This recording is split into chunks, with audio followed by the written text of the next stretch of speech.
El otro día mi nieta estaba hinchando con el aire de sus pulmones un globo y le dije que aquello que estaba metiendo en el globo venía del Big Bang. Hagan lo mismo con sus hijos y con sus nietas y verán qué cara ponen. Y sin embargo, tenemos razón. Lo verán en redes en unos instantes.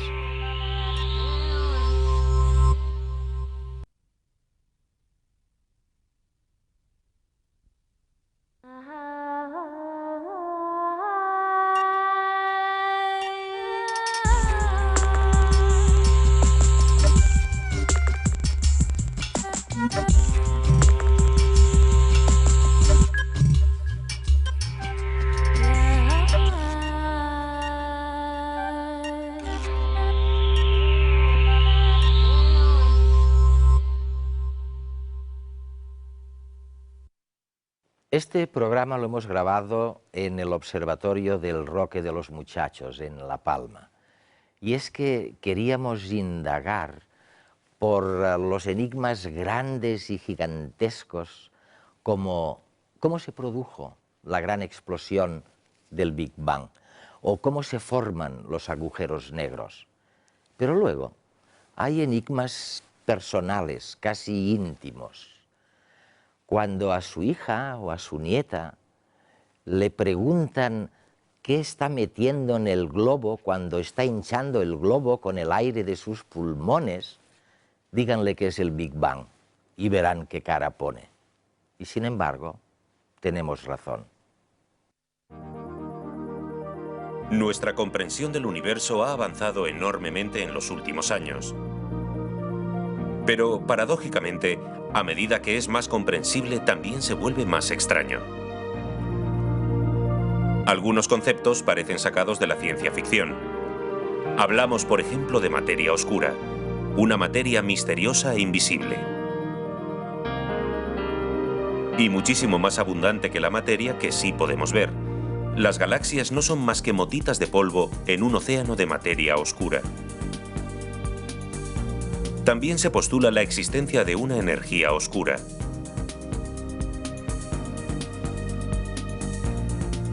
Una energía que permea todo el espacio y que es responsable de la expansión acelerada del cosmos.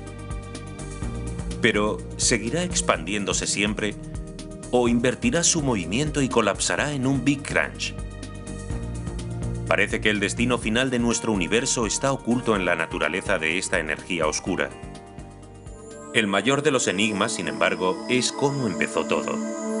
Y para resolverlo, necesitamos una teoría que pueda dar cuenta de todos los fenómenos que ocurren en el universo.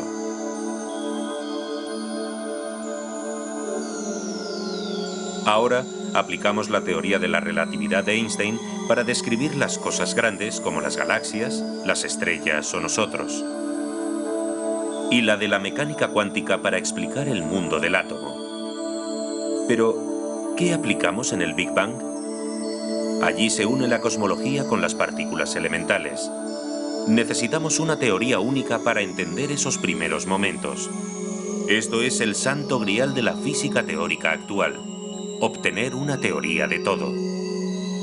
Y hay una candidata, la teoría de supercuerdas, que propone que todo lo que hay en el universo, todas las fuerzas y toda la materia, está hecho con un solo ingrediente, unos hilos diminutos que vibran a los que llamamos cuerdas. Una cuerda puede vibrar de distintas maneras, y cada una de estas vibraciones representa los diferentes tipos de partículas elementales, como las cuerdas de un violín en el que cada nota es una partícula distinta. La teoría de supercuerdas nos muestra un mundo bello y extraño, donde caben universos paralelos al nuestro y muchas más dimensiones. Pero también sugiere que quizás podamos responder preguntas que ni tan solo creíamos que eran preguntas científicas. ¿Por qué existe el universo? ¿Y por qué es como es?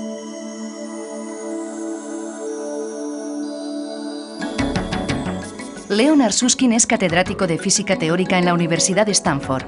Entre sus múltiples contribuciones a la física destacan la teoría de cuerdas y su aplicación al estudio de los agujeros negros. Susskind además se ha interesado en divulgar sus teorías a un público no especialista, por lo que ha conseguido diversos galardones. Sería una tontería no empezar por uno de estos temas que siguen durante años y años sin respuesta, ¿no? Me refiero a cosas como... Sabes la pregunta que te voy a hacer, ¿no? No creo que sea como saber el tiempo que hará mañana. Pero si la gente estuviera aquí, te preguntarían, por favor, dime qué había antes del Big Bang. ¿Qué había antes del Big Bang? Si es que hubo algo. En realidad no lo sabemos con certeza. Algunos creen que no había nada. Otros, entre los que me incluyo, creen que el universo creció increíblemente rápido, en un proceso como el de hinchar un globo muy rápidamente. Y eso se llama inflación. La inflación es la teoría que explica lo que sucedió antes de lo que sí explica la teoría estándar del Big Bang. Pero, ¿qué pasó antes de eso? Bueno, no es seguro. Había algo, un cerebro, un cero, En algún momento, cuando retrocedemos, perdemos el conocimiento de las leyes de la naturaleza que nos pueden explicar un pasado tan lejano. Ahora tenemos ideas que nos llevan todavía más allá, incluso a un tiempo en que el universo simplemente se estaba inflando muy rápidamente. Pero, ¿cómo llegamos allí? No lo sabemos. Mientras el universo se estaba inflando rápidamente, creemos que se podrían haber formado unas pequeñas burbujas que a su vez empezaron a desarrollarse y nosotros vivimos en una de esas burbujas. Y las burbujas son como las burbujas de cava. Sucedió lo mismo que sucede cuando se descorcha una botella de cava y de repente... ¡zas! Todo el universo, como el que ahora parece que conocemos. De una de esas pequeñas burbujas que empezó a expandirse. Y seguramente nosotros vivimos en una burbuja así, pero es posible que haya muchísimas burbujas más en el exterior. Algunas son muy hostiles. ¿Cuál es la palabra adecuada? Letales. Son letales para la vida. No se puede vivir allí, se expanden demasiado rápido, o son demasiado calientes o demasiado frías. Siempre hay algo que no está bien. La teoría del Big Bang describe el nacimiento del universo a partir de una singularidad de temperatura, presión y densidad elevadísimas. Sin embargo, la primera millonésima de segundo queda inexplicada por esta teoría. En este periodo, la condensación de la materia era tan extrema que no se explica con el mismo modelo. La teoría de los universos inflacionarios fue formulada como respuesta a estos interrogantes. En los primerísimos instantes de su existencia, el universo sufrió una fase de rápido crecimiento exponencial antes de adoptar la expansión lineal descrita por el Big Bang. Pero, ¿cuál era la probabilidad de que se crease un universo con las condiciones necesarias para la vida? Una de las hipótesis explica que con el Big Bang podrían haber surgido incontables universos, como burbujas, cada uno de ellos con unas características diferentes e incluso con leyes físicas distintas. De esta forma, no resultaría tan milagroso que alguna de estas burbujas ofreciese las propiedades idóneas para desarrollar el sistema solar y con él la vida.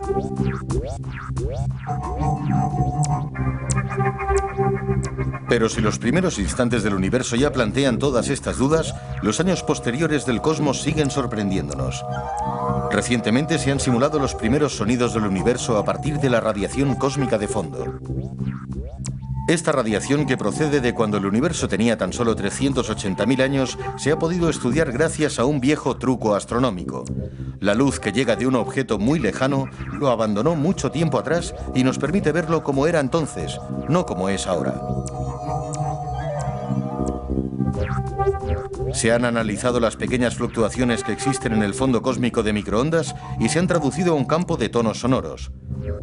Las notas más altas engendran la primera generación de estrellas, mientras que las bajas se disuelven lentamente para convertirse en las galaxias que llenan todo el espacio.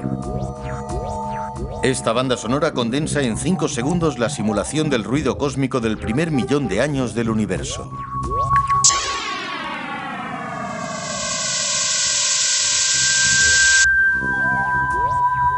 Contrariamente a lo que su nombre indica, el Big Bang se inició en absoluto silencio, pero mientras el universo se expandía aparecieron las ondas sonoras, un concierto imperfecto que acompañó el primer millón de años del cosmos. Cuando discuto con algunos amigos del mundo de la física y hablamos sobre las diferencias entre las teorías de la física cuántica y el mundo macroscópico, siempre dicen, para que no se les pille en un error, que las leyes de la física o del mundo son las mismas. Pero tú dices que no, que todas las leyes no son las mismas en todas partes, que depende de la burbuja. Los cosmólogos son un poco diferentes de los físicos, porque su interés se centra en el universo, cómo se creó, su tamaño, su forma. Y los físicos están interesados en las leyes de la naturaleza tal como se pueden observar en un laboratorio. Los físicos siempre han adoptado el punto de vista de que las leyes de la naturaleza son únicas y de que había siempre un tipo especial de matemáticas, unas matemáticas con unas reglas desconocidas, cuyas ecuaciones, cuando se pudieran resolver, explicarían por qué el mundo es como es, por qué el electrón tiene ese peso, por qué el fotón tiene esa forma. En cambio, los cosmólogos observaron el mundo exterior y vieron algo diferente. Vieron el mundo lleno de coincidencias, coincidencias arbitrarias, conspiraciones accidentales entre los números, sin una simplicidad particular, sin una particular belleza matemática, pero con un modelo particular que lo gobernaba todo. Y ese modelo en particular era que las reglas, las leyes, el entorno, eran exactamente los que se necesitaban para que se pudiera formar la vida.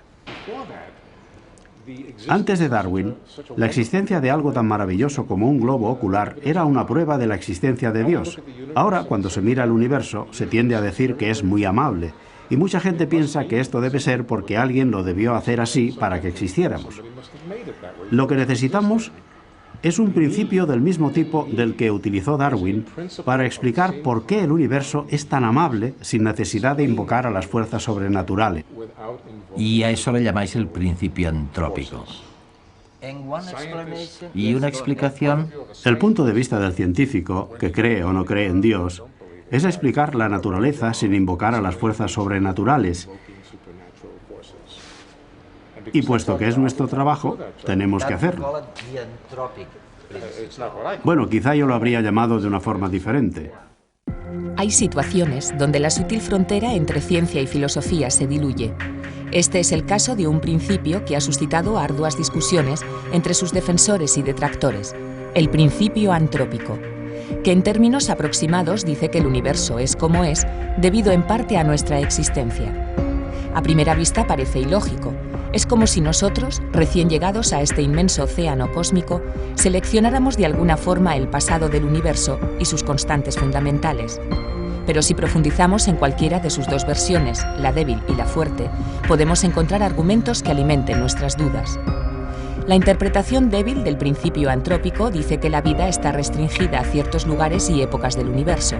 Por ejemplo, si la edad del universo fuera considerablemente inferior a 13.000 millones de años, no hubiera habido tiempo de crear el sistema solar, enfriar la Tierra y albergar vida como la nuestra, mientras que si el universo fuera más viejo, ya estaría demasiado frío. En este sentido, tampoco debe sorprendernos la privilegiada situación de la Tierra respecto al Sol. De otra forma, no existiríamos para cuestionarnos este hecho. Algunos científicos van más allá y plantean una versión fuerte del principio antrópico que implica la existencia de múltiples universos o historias posibles. Hay ciertas leyes y constantes fundamentales que parecen extremadamente bien ajustadas para permitir la vida. Para hallar explicación a este hecho, postulan que no hay un único universo, sino múltiples, cada uno con otras leyes y constantes diferentes en donde la vida sería imposible. Es nuestra propia existencia la que selecciona el universo particular en el que vivimos de entre todos los posibles. El principio antrópico es controvertido y está sujeto a todo tipo de interpretaciones, pero en el fondo es una forma de justificar esta casualidad que ha permitido nuestra presencia sin necesidad de recurrir a la figura del Dios creador ni simplemente aceptar que hemos tenido una exagerada suerte.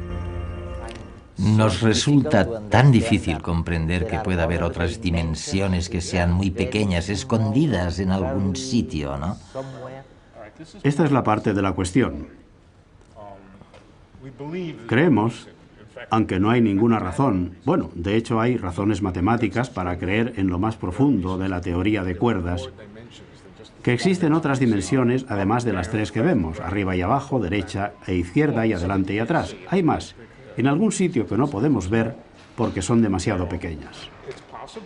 De modo que es posible que en otro lugar, no solo posible, tiene que ser así, en alguna otra burbuja, la mayor parte de las dimensiones sean grandes como las dimensiones que podemos ver, y unas pocas de ellas sean pequeñas.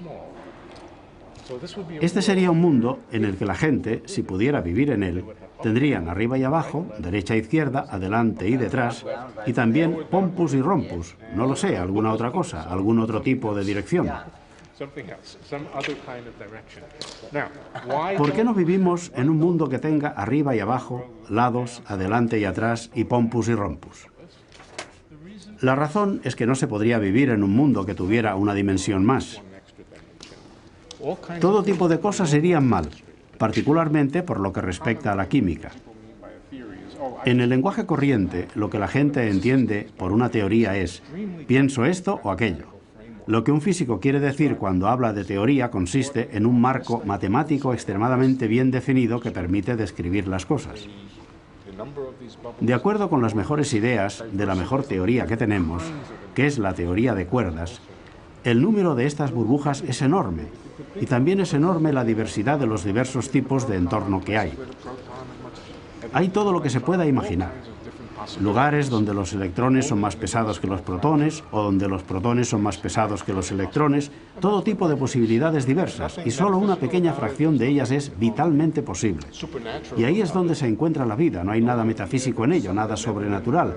No hay ninguna idea de que un Dios benevolente hizo el universo para que pudiéramos vivir en él, sino que hay grandes tipos de entorno que fueron el producto de este proceso. Y solo una fracción muy pequeña de ellos fueron, como tú dices, amables. Hasta hoy, ningún científico ha logrado enlazar las leyes físicas que rigen el macrocosmos, que conforman la teoría de la relatividad, con las que rigen el microcosmos, basadas en la mecánica cuántica. Así, cuando la ciencia pretende describir determinados fenómenos en que se mezclan ambas realidades, como los escenarios del espacio-tiempo o los agujeros negros, cualquier cálculo que se pretenda realizar genera respuestas absurdas. Es el gran problema de la física actual, la necesidad de una teoría capaz de unificar todas las fuerzas que operan en el universo, desde la escala más diminuta a la más grande. Hace 30 años se elaboró una que, en caso de demostrarse, podría acabar con esta contradicción. Es la teoría de las supercuerdas. Se basa en la premisa de que cuando analizamos los elementos que conforman la materia a una escala inferior a 10 a la menos 33 centímetros, la realidad se transforma y los objetos pasan a ser cuerdas y las 4 dimensiones que conocemos pasan a ser 10. Veamos cómo podría ser eso. Para imaginarnos un escenario semejante, tenemos que pensar en el espacio como un tubo muy largo y fino. Visto de lejos, parecería no tener más que una dimensión, pero al ampliarlo, se pondría de manifiesto su forma cilíndrica. Cada punto sin dimensiones de la línea resultará ser un círculo de la sección del cilindro. Según la teoría de las supercuerdas, las partículas puntuales vistas desde una perspectiva muy microscópica son en realidad pequeñas cuerdas que, según diferentes versiones, pueden tener extremos abiertos o cerrados. Si la materia fuese así, realmente presentaría un comportamiento que permitiría a la relatividad y a la mecánica cuántica coexistir de manera armónica. El espacio, entendido de esta manera, estaría poblado de cuerdas, algunas de las cuales envolverían la circunferencia del tubo una o más veces y que constituirían el andamiaje subyacente sobre el que se construyó el universo, algo así como un entretejido invisible a nuestra escala, donde las dimensiones adicionales no se observan. Leonard, ¿te das cuenta de que si miramos a la filosofía occidental o a la historia de la filosofía, resulta que vosotros, los físicos, fuisteis las personas que insistieron enfrente o enfrentados a las ideas dogmáticas del momento y a ideas no demostradas, en que todo el conocimiento, absolutamente todo, debía someterse a la prueba de la experimentación. Y ahora resulta que vosotros, que nos vendisteis esta idea, ahora estáis promoviendo ideas, por favor, corrígeme, ideas que tienen coherencia matemática, pero que probablemente nunca podrán ser experimentadas. Es así, ¿no? Nunca digas nunca jamás. Lo que hacemos es construir una teoría y luego testarla de diversas formas teóricas. Son siempre elementos de la teoría los que intervienen en la comprobación de estas cosas. Recuerdo muy claramente cuando surgió la idea de los quarks. ¿Sabes lo que es un quark? Un quark es lo que hay dentro de los protones y de los neutrones, y que no puede salir de ellos. De manera que cuando los físicos oyeron decir que en los protones y en los neutrones había quarks, y que un quark no se podía separar para examinarlo, dijeron: esto no es ciencia. Si no se puede sacar y no se puede examinar, y no pueden hacer experimentos con el quark mismo, entonces simplemente no es ciencia y no creemos en los quarks, porque la ciencia exige que seamos capaces de hacer observaciones directas. Bueno, con el tiempo la gente se fue acostumbrando a la idea de que los quarks no se podían sacar y se cambiaron las reglas. Una de las reglas es: la filosofía sigue a la física y no la física a la filosofía. La última pregunta. Y mi nieta estará contentísima. El otro día estaba hinchando un globo y me preguntó, tiene 7 años, ¿de dónde viene el aire que entraba en el globo? De sus pulmones, pensé primero, y luego le dije, creo que la mayor parte viene del Big Bang. Pero no entendió realmente. Ella dijo, no, viene de dentro de tus pulmones, abuelo. ¿Pero de dónde sale entonces? Viene del Big Bang, pero de forma indirecta. La mayoría del material que se creó durante el Big Bang era principalmente helio e hidrógeno. El aire que sale de tus pulmones contiene muy poco hidrógeno y helio. Es principalmente oxígeno, nitrógeno y sobre todo dióxido de carbono. ¿De dónde salió lo otro y cómo se llegó del helio y del hidrógeno a...? La respuesta es, del interior de las estrellas que se estaban quemando y que calentaron el helio y el hidrógeno y lo transformaron en carbono o oxígeno. Y entonces, ¿por qué no está todo esto encerrado en el interior de las estrellas? Porque las estrellas explotaron y crearon supernovas, y nosotros estamos hechos del material que salió de la explosión de las supernovas. Originalmente estamos hechos del material creado en el Big Bang, pero este dio lugar al material que hoy soplamos en un globo.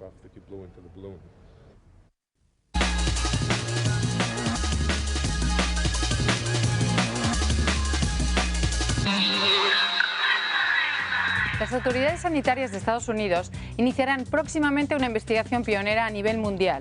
Se trata de estudiar la evolución de 100.000 niños desde el momento de su nacimiento hasta que cumplan 21 años. Lo más destacado de la iniciativa es que los primeros resultados se podrán conocer a finales del año 2007. El objetivo de tan ambicioso proyecto es analizar los problemas relacionados con la genética, la influencia cultural y familiar, la contaminación ambiental, la dieta, el entorno geográfico y las enfermedades padecidas en la infancia y la juventud de 100.000 bebés que nacerán en los próximos meses en Estados Unidos. Muchos otros parámetros se tendrán en cuenta a la hora de valorar la influencia de la genética, la sociedad y el medio ambiente en la salud. En total serán 96 centros hospitalarios de todo el país los responsables de elegir a los voluntarios y hacer el seguimiento. Se pretende que en el estudio participen todos los estratos de la sociedad, así como los diferentes estilos de vida. A más cosas se conocen, más nos sorprenden. Es el universo que no para de mostrar nuevas incógnitas. Una reciente observación se ha centrado en identificar una serie de estrellas que no se mueven en órbitas circulares como la mayoría de las que surca la Vía Láctea. No es de extrañar que sean conocidas como estrellas rebeldes. La investigación la ha llevado a cabo un equipo de físicos del Departamento de Astronomía y Meteorología de la Universidad de Barcelona. Los astrónomos han descubierto estrellas que no se mueven en órbitas circulares alrededor de la Vía Láctea. Se trata de unas estrellas que viajan en otras direcciones, especialmente hacia el centro y los extremos de la galaxia, en un movimiento propiciado por sus brazos espirales. En la Vía Láctea hay más de 100.000 millones de estrellas, aunque las llamadas rebeldes representan el 20% del total. El descubrimiento podrá aclarar la composición de los supercúmulos que hasta ahora se creía que era un grupo de estrellas similares que se desplazaban todas en la misma dirección. A pesar de su mala fama, las abejas tienen propiedades terapéuticas nada desdeñables. Más que estos insectos, es el veneno que producen el que tiene una capacidad antiinflamatoria 100 veces superior a la de algunos fármacos. Una propiedad que están analizando médicos y farmacéuticos. Hasta el momento las propiedades del veneno de las abejas no son muy conocidas, pero un equipo español lleva 3 años identificando las propiedades de dicha sustancia. En concreto, se trata de la apitoxina, que gracias a su composición es eficaz en el tratamiento de enfermedades reumatoides y de las vías respiratorias. Los especialistas, que ya han empezado a probar la nueva terapia, antes de nada deben conocer la sensibilidad a la apitoxina de los posibles pacientes. La picadura de las abejas es mucho menos dolorosa que la de las avispas. Además, la reacción alérgica es menor, muy parecida a la que produce una picada de mosquito. La industria farmacéutica está muy atenta a los resultados definitivos, ya que se pueden diseñar medicamentos eficaces y sin efectos secundarios. No son muy comunes, pero cuando actúan su efecto es devastador. Son los huracanes. Cuando se generan, nada ni nadie puede frenarlos. Un equipo de investigadores de Massachusetts estudia cómo desviarlos hacia zonas no pobladas o incluso cómo conseguir desactivarlos. Todo un reto. Los físicos cuentan con una sofisticada red informática donde han empezado a simular de forma virtual los huracanes más demoledores de los últimos tiempos. Además de las herramientas informáticas, cuentan con sofisticados modelos de predicción del tiempo que reproducen de forma fidedigna los procesos internos que desencadenan y desarrollan los temporales más violentos. De momento, el grupo mantiene que estos sistemas son sensibles a pequeños cambios en sus condiciones iniciales, como la temperatura y la humedad del aire. Así, gracias a modelos matemáticos, se está intentando variar las circunstancias que haría posible debilitar la intensidad de un huracán o incluso que se desviara hacia zonas despobladas, con lo que su repercusión sería mucho menor.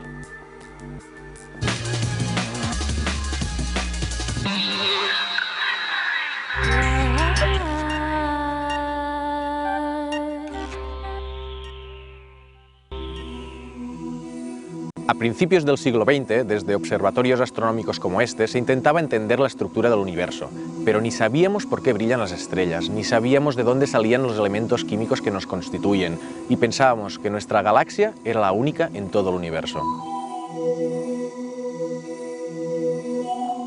En menos de 100 años, nuestro conocimiento ha crecido de forma enorme, pero ¿qué es lo que todavía no sabemos del universo? ¿Cuáles son las fronteras, los temas más candentes de la investigación astrofísica y cosmológica actual? Si apasionante es relatarles lo que ya hemos aprendido, quizás lo es mucho más pensar en lo que todavía nos falta por descubrir, los verdaderos enigmas que nos oculta el universo.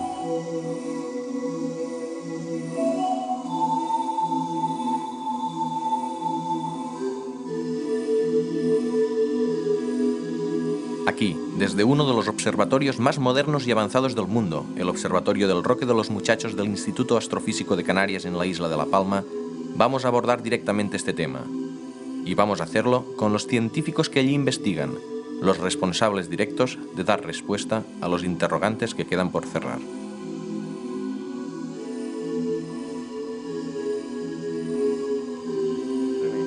René, estamos en la isla de La Palma en medio de un mar de nubes. ¿Qué es lo que todavía no sabemos del universo? Es una buena pregunta.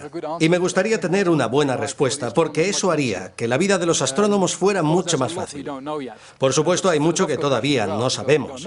La respuesta es también filosófica, porque no sabemos qué es lo que no sabemos. Pero intentaré responder a tu pregunta de una manera más útil.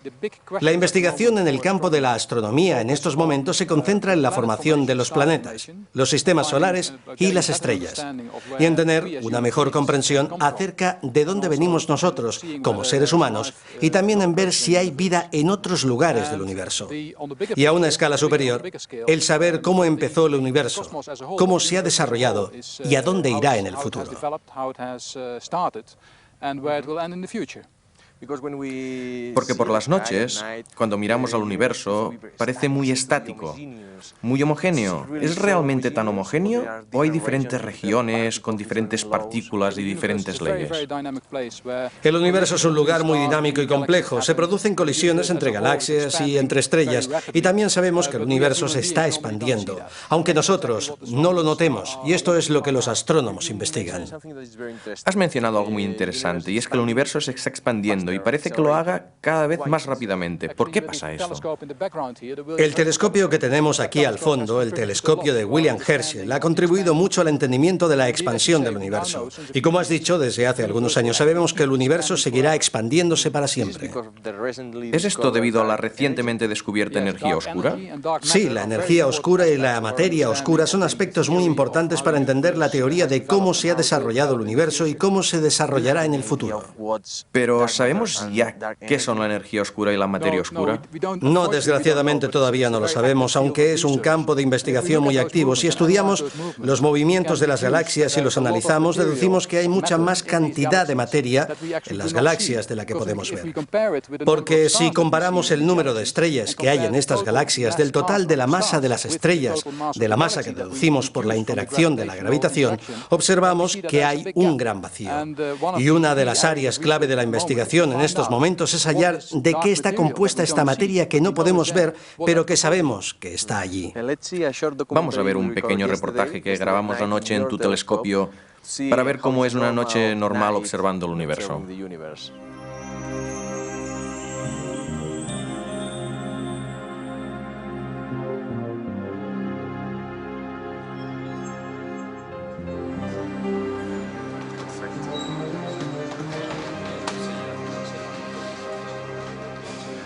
Son las 9 de la noche, una hora más en la península, y en este telescopio, el mayor del observatorio del Roque de los Muchachos, esta noche van a observar el objeto más lejano que conocemos en el universo.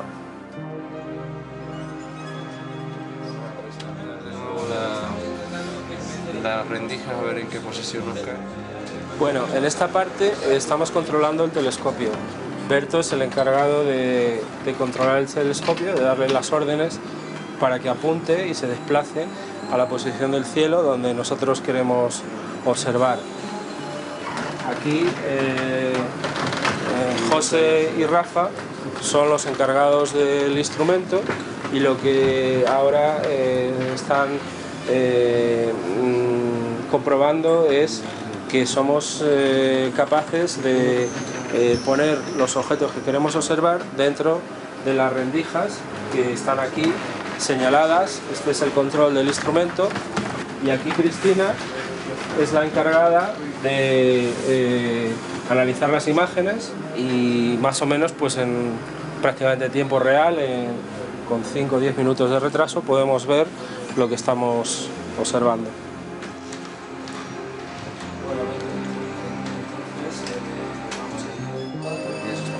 ¿Y la de referencia? Sí. Lo que estamos viendo es cómo era esta galaxia hace 13.000 millones de años. O sea, que es el tiempo que tarda la luz en llegar hasta nosotros. Es una galaxia que se formó 700 millones de años después de la gran explosión, o sea, del origen del universo, y por tanto pues es el objeto más joven conocido del universo.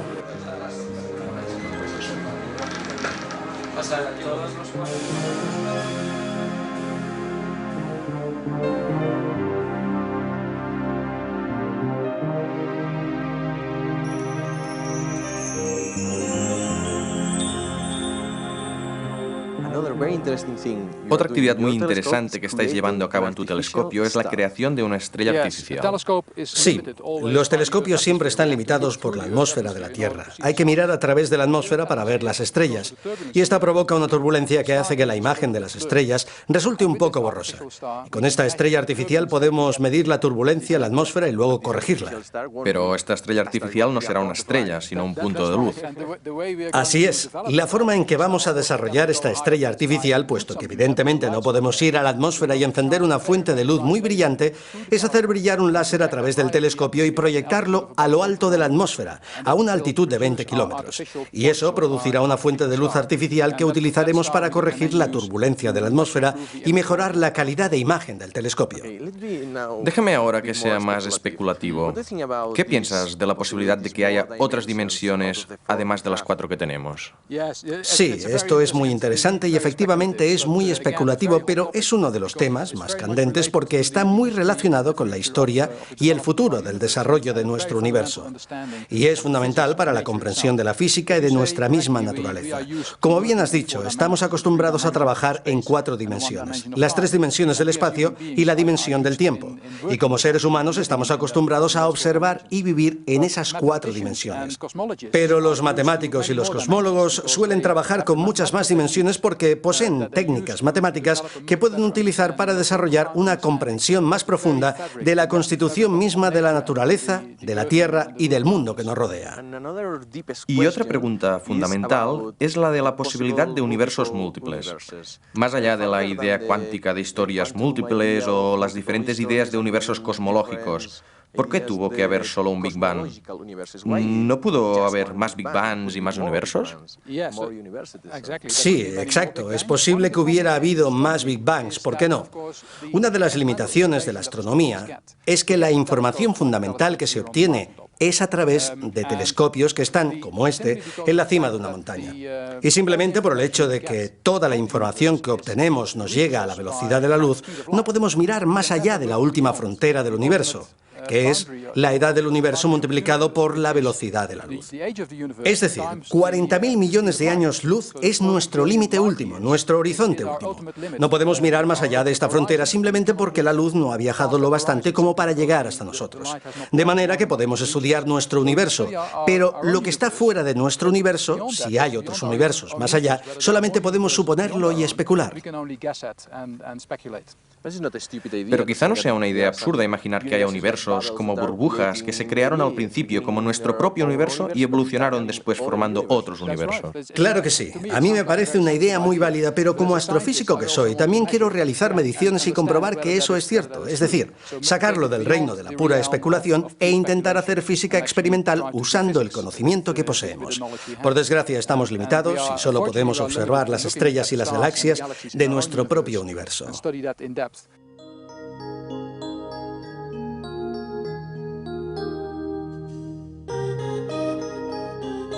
Una de las líneas de investigación más activas en astrofísica, como nos comentaba René, es buscar planetas extrasolares y entender la estructura, no siempre obvia, de nuestro propio sistema solar. Y esta es la principal actividad del telescopio italiano Galileo, dirigido por Ernesto Oliva. ¿Sabían que hasta 1920 no descubrimos la existencia del planeta Plutón y hasta 1978 que tenía una luna incluso mayor que él? Ernesto, ¿qué es lo que todavía no sabemos de nuestra casa, del sistema solar? Pues muchas cosas. Es difícil prever lo que no sabemos. Muchas cosas no sabemos. Ay, me imagino que sí. Fíjate que hace pocos meses, me parece al principio del año, descubrieron que hay un otro planeta, tal vez grande como Pluto, a una distancia 3 veces de Pluto, muy lejos del Sol. ¿Pero formaría parte de nuestro sistema solar? Sí, ¿Sería claro. un 10º planeta? Sería un 10º planeta que todavía no se han puesto de acuerdo si es un planeta o si es un asteroide gigante, porque sabemos que existen muchísimas rocas que se pueden llamar asteroides o de otra forma, que orbitan alrededor del Sol. ¿Dónde terminan los planetas y dónde empiezan? ¿Dónde está el final de nuestro sistema solar? ¿Dónde está el final de nuestro sistema solar? Bueno, es el sistema solar termina donde termina el efecto gravitacional del Sol. En esta zona hay la cintura de Kuiper, donde se encuentran muchos cuerpos, muchos asteroides que tal vez son grandes como Plutones, pero son muy difíciles de observar porque están muy lejos del Sol. Y estos están mucho más lejos que Plutón. Plutón, 10 hasta 100 veces más lejos. Y no sabemos por qué, son tan débiles que no lo podemos observar, si no tenemos suerte, como lo que ocurrió al principio del año.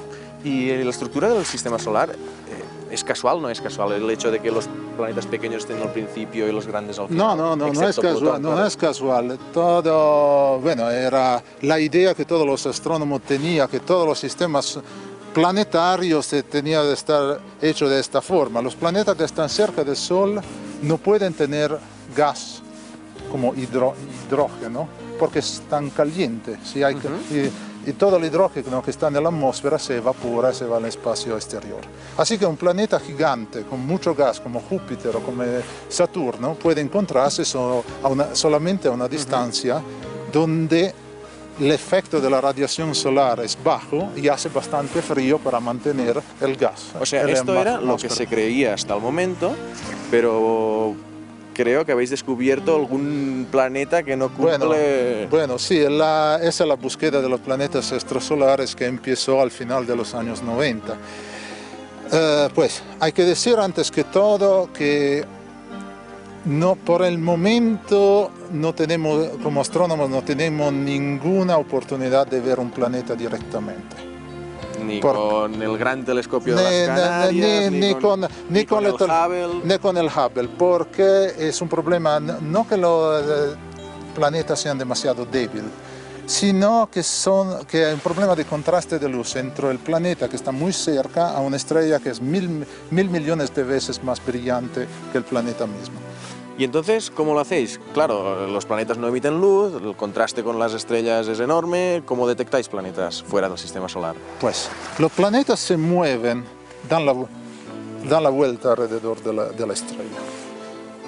Sin embargo, los planetas, debido al efecto de la gravedad, también la estrella se mueve un poquito, mientras un planeta le revoluciona. O sea, detectáis movimientos de las estrellas y eso implica que allí hay un planeta. Sí, lo detectamos utilizando lo que llamamos el efecto Doppler, que es el mismo efecto que nos permite determinar con los ojos cerrados si un tren se está moviendo o se está parado, porque cuando se acerca hace y cuando se aleja cambia el sonido.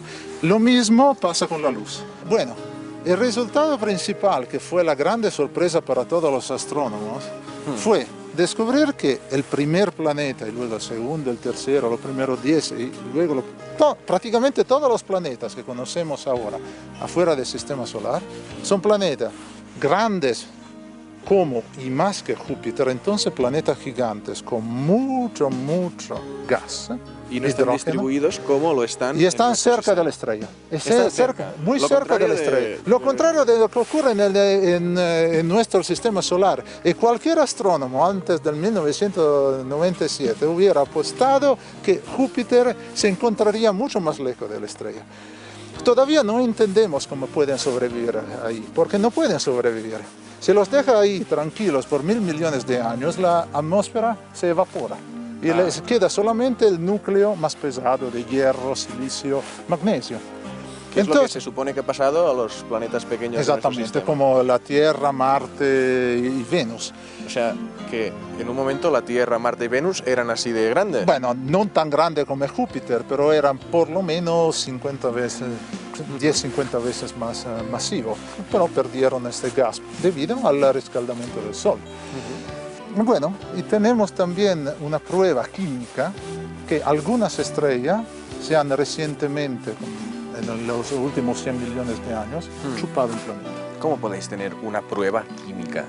Simplemente porque podemos medir la composición química de objetos como la superficie de la estrella utilizando la luz del objeto, porque la luz... O sea, utilizando la luz de las estrellas podéis saber la composición química que tiene esa estrella. Porque, por ejemplo, si hay sodio, hay una línea amarilla, que es la misma línea que se ve en la iluminación pública, porque son lámparas a sodio. que se puede observar en emisión y en absorción a segundas de los casos. En la atmósfera de las estrellas hay un montón de líneas y podemos determinar si hay y cuánto hay de hierro, magnesio, silicio, uranio, cualquier elemento. Así que podemos medir la composición química sin tocar nada. Eso es solamente los astrónomos.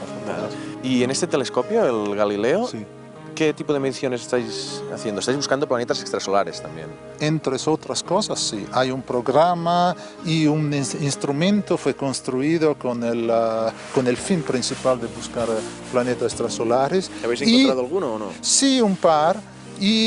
Pero es un programa un poquito diferente de lo que hacen en otro telescopio. En particular, relacionar la presencia o la ausencia de planetas extrasolares con la composición química de la estrella.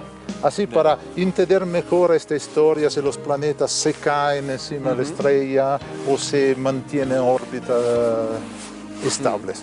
O sea que básicamente veis que una estrella tiene una composición química extraña y de eso deducís que es que se ha tragado un planeta y por tanto había un planeta allí. Esa es una cosa. Y la otra, que tal vez vemos una estrella con una composición química extraña y que también se mueve un poquito debido al movimiento, al efecto de un otro planeta. Con los telescopios que hemos visto hasta ahora podemos observar muy lejos en el universo, pero cuando esté operativo el Gran Telescopio de las Canarias será el mayor del mundo y podremos acceder a lugares aún inexplorados.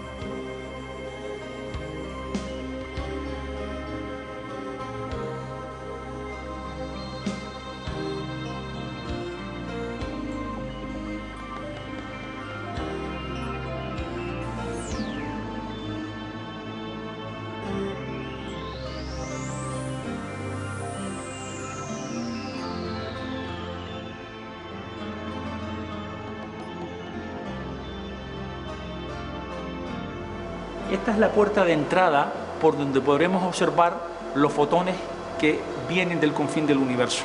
La gran superficie colectora de este telescopio, del Gran Tecán, nos va a permitir observar los objetos más débiles o más lejanos que el hombre ha podido observar en cualquier momento.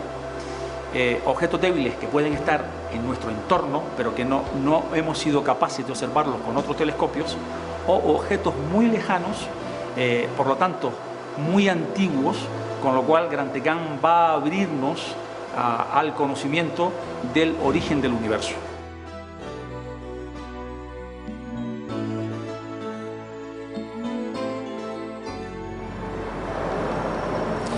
Lo más característico de este telescopio es el tamaño de su espejo primario.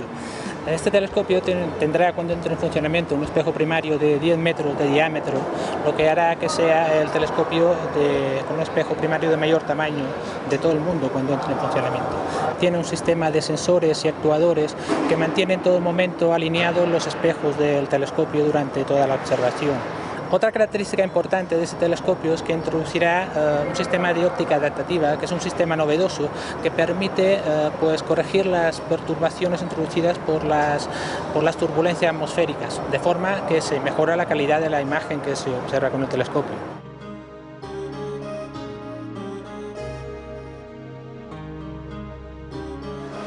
La ubicación de este gran telescopio de Canarias en el Observatorio del Roque de los Muchachos es debido fundamentalmente a la extrema y buena calidad de este observatorio. Esto es debido fundamentalmente a la posición que tienen las Islas Canarias geográficamente. El régimen de alisio hace que la calidad de la atmósfera sea extremadamente buena, sin turbulencias, con un régimen laminar, lo que hace que la observación sea de la máxima calidad posible.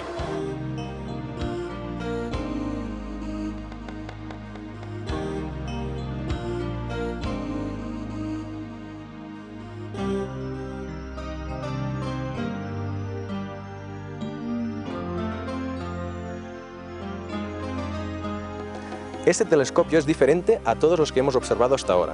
Analiza los rayos gamma, la luz más energética que existe, y es el mayor en su campo. ¿Qué estáis observando en este telescopio? Como ya lo he dicho, lo que nos interesa son los rayos gamma, pero el problema es que los rayos gamma no pueden penetrar la atmósfera.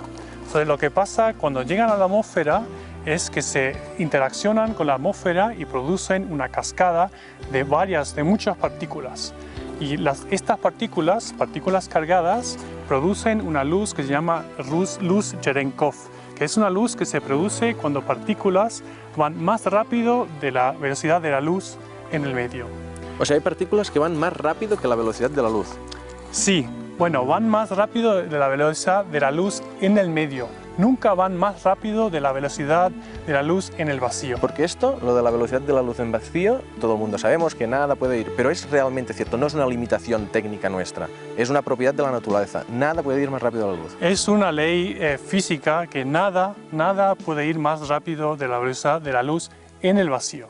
O sea que todo es relativo menos la velocidad de la luz, que es una constante. ¿Esto qué implicaciones tiene para la física? Sí, todo Esto es la relatividad de Einstein. Eso es la relatividad de Einstein y es un hecho observable, que no hay nada que vaya más rápido de la velocidad de la luz. Si hubiera algo que vaya más rápido de la velocidad de la luz, entonces sería una catástrofe para la física como la conocemos ahora. Por ejemplo, habría problemas con la causalidad, que eso significaría que un hecho en el pasado un hecho en el futuro puede influenciar, tiene influencia a un hecho en el pasado, que no puede ser, obviamente. Y en este telescopio, una de las aplicaciones, no es la más importante, pero una de las aplicaciones quizás indirectas es que podéis comprobar si esta teoría de Einstein es realmente cierta o no. ¿Hay dudas sobre si es cierta o no? Sí, de hecho hay dudas. Uno de los problemas de la teoría de Einstein, que es la teoría de gravitación general, es que no está conforme con la otra teoría grande que tenemos en la física, que es la teoría cuántica. Entonces los teóricos quieren unir estas dos teorías y se produce lo que sería la gravitación cuántica. Porque esas dos teorías no pueden ser válidas a la vez. Una es responsable de explicar el mundo de lo más pequeño, la teoría cuántica, y la teoría de relatividad de Einstein explica los fenómenos del mundo macroscópico, pero no son compatibles. Por el momento no entendemos cómo pueden ser compatibles, pero sí los físicos creemos que al final sí van a ser compatibles. Entonces hay estas teorías de gravitación cuántica que quieren unir estas dos teorías, pero una de las predicciones de esta teoría de gravitación cuántica es que la velocidad de la luz dependa de la energía, o sea, de la longitud de la onda de la luz. Entonces esto es un fenómeno que queremos observar con este telescopio. Supongamos que tenemos una explosión muy allá, muy lejano en el universo, que emite a la vez luz óptica y por el otro lado rayos gamma. Entonces, si la velocidad de la luz depende de la energía, eso significa que no vamos a ver el flash, la luz óptica y los rayos gamma a la vez aquí. Porque, por ejemplo, la luz de los rayos gamma es más lenta de la luz óptica, entonces llega más tarde. Eso sería una prueba que la relatividad general, tal como lo diseñó Einstein, ya no es válida, sino que hay que incluir los efectos cuánticos también. ¿Y dónde se producen estas explosiones? Eso es precisamente lo que no se entiende aún. No se sabe que tiene que ser fuera de nuestra galaxia, pero no se sabe de dónde provienen estas explosiones. Entonces, observando, que hasta ahora no se ha hecho nunca, observando estas explosiones de rayos gamma en este rango de energía, es decir, a energías más altas aún, esto nos puede dar muchas indicaciones del proceso físico que está detrás de estas explosiones y entender cuáles son las fuentes de estas explosiones.